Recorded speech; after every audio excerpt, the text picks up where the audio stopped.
原本以为今天最让小朋友期待的会是这场表演，结果我注意的好像是牛魔王的腹肌，而小朋友真正玩最久的反而是这些可以自由跑来跑去的地方。我们甚至还差点因为密室逃脱喷掉2000块，但最后还是把原本的预算拿去买了这根金箍棒。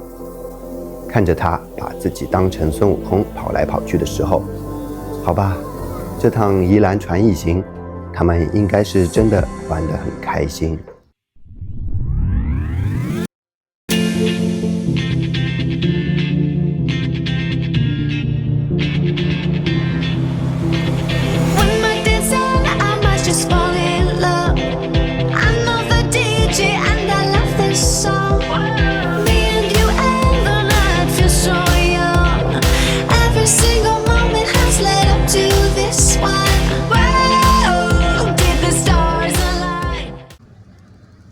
今天带小朋友来宜兰传艺走走，这次主要是为了齐天大圣西游记来的，是宜兰传艺今年很热门的一场助缘大戏，结合了跳古阵加传统戏曲加高空特技。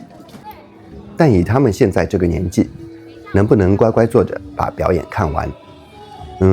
老实说，我们也有点不确定，所以今天就当做一次亲子实测。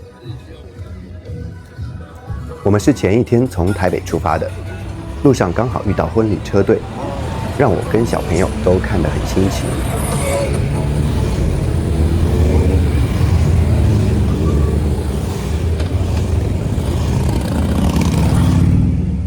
到宜兰之后，先到订的民宿休息一下，外观很漂亮，风景很漂亮，很明亮，很明亮，光线很好，然后装修也很新。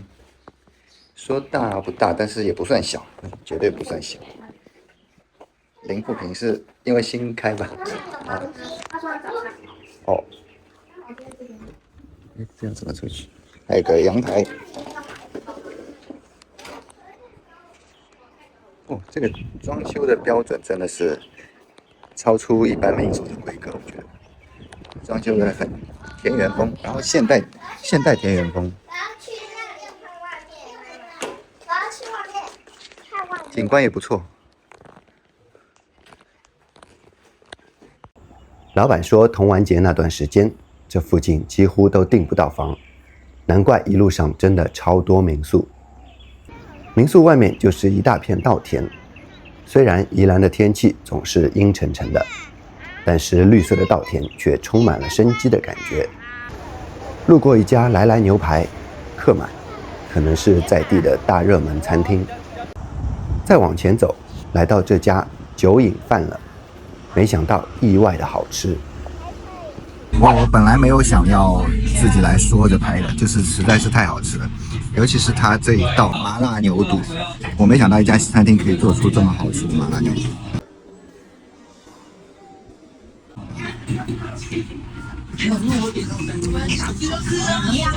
它的那个酱料非常浓郁，就是番茄加洋葱，然后又配上一定比例的辣，酸酸辣辣的，超级爽，忍不住要来拍片来赞这家餐厅的，就是找了一家1000多个呛到1000多个评价还能保持4.9分的一家餐厅。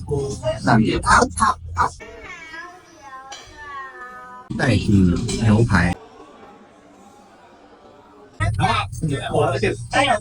还算蛮好吃的，这是它的炖饭，也是很 OK 的。我觉得它是有米心的感觉，就是咬上去有一点点那个颗粒感韧劲的那个，加上那个松露，非常香，很好吃。酥皮汤里面的玉米汤。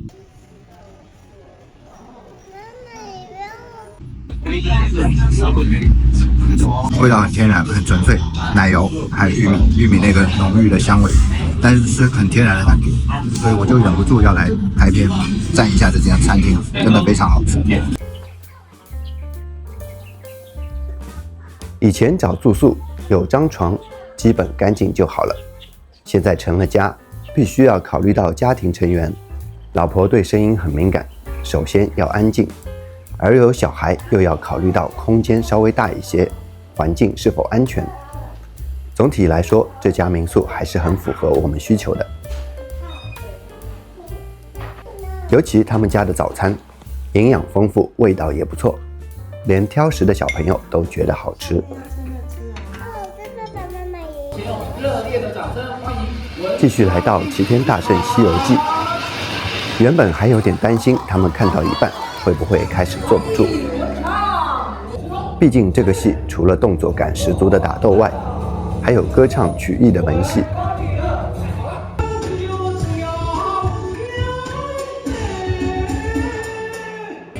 没想到他们两个看得很认真，妹妹还很入戏地说牛魔王好可怕，而我则一直注意着牛魔王演员让人羡慕的腹肌。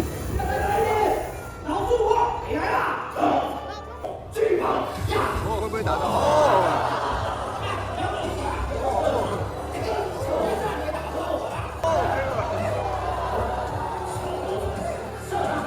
打不到他。整场戏大概40分钟，没想到他们完全安安静静地看完了。看来小朋友对这场戏很买单。妹妹直接拿出来，哇！妹妹心想事成，末世老爷爷就是呼照卖照水水的一只。看完戏的活动时间，竟然是打爸爸。好，传艺其实慢慢走，慢慢逛，可以看的东西有很多。另外，自然环境也很不错，有草地，有小桥流水，还有小动物可以喂食。他吃的时候超级恶心。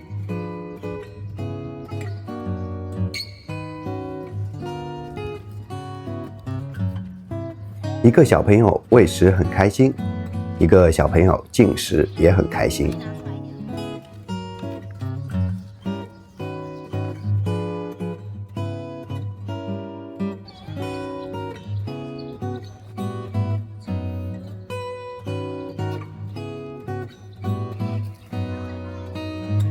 继续在草地上玩耍，小朋友就是这样，还小的时候绕着爸妈寸步不离，渐渐的就开始头也不回，自己跑去玩了，而老父亲就只能一路跟着他跑。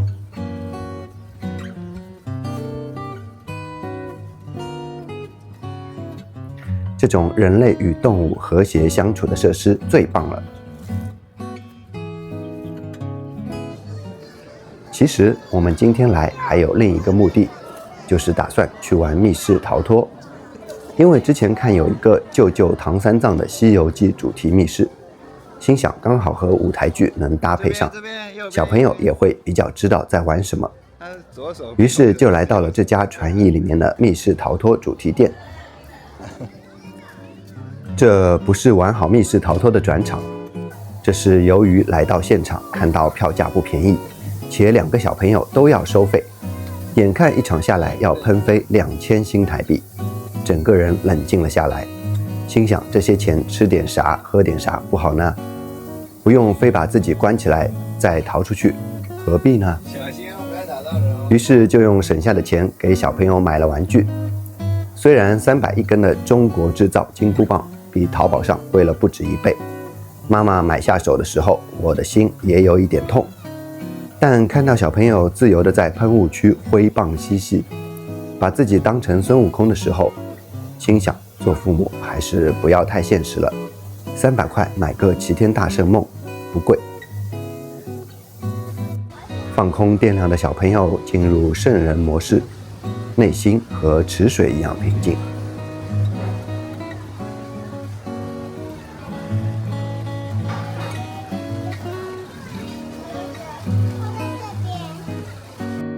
也来不及问他们观后感，看着一上车就睡着的他们，心想这趟的传艺行，他们应该是很满意的。